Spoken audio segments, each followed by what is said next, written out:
Nan Goldin is an interpretive photographer known for capturing life in late 70s, early 80s New York City, in a project known as the Ballad of Sexual Dependency. In her work, she often explored drug use, queer subcultures, intimacy, the AIDS crisis, and violence. Her subject matter was often intense since she was not only capturing the communities but was a part of them herself. All of Nan Goldin's works during this era were captured on film.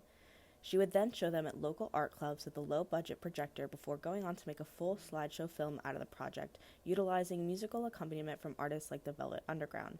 The film was still shown at times as an exhibit at prestigious art institutes. In Trixie on the Cot, Goldin uses a bullseye composition to make her subject almost underwhelming.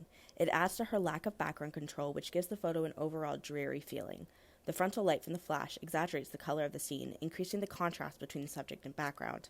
Complementary color elements are seen with reds of Trixie's dress and browns of the background, but they are overshadowed by Trixie's jarring paleness, which clashes with the dark and dingy setting.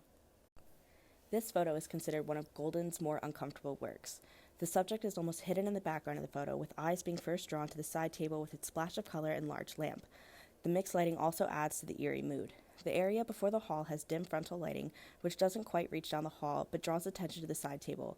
The hallway, which depicts an older man groping Nan Goldin, has top light, helping to create the haunting feeling. This light makes the man difficult to see, but viewers are able to see Nan's discomfort as well as the sexual nature of the encounter. The photo is very monochromatic, letting the other elements take control.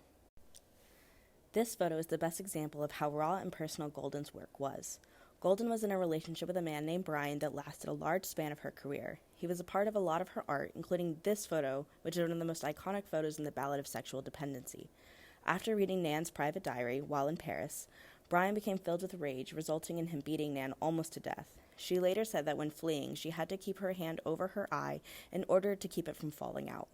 The bullseye composition of the photo forces viewers to only focus on the severity of Goldin's injuries. On top of that, the colors are dull, other than the monochromatic reds of her lipstick matching her beaten eye. Lastly, the frontal light highlights Nan's bruising while reducing other textures in the photo.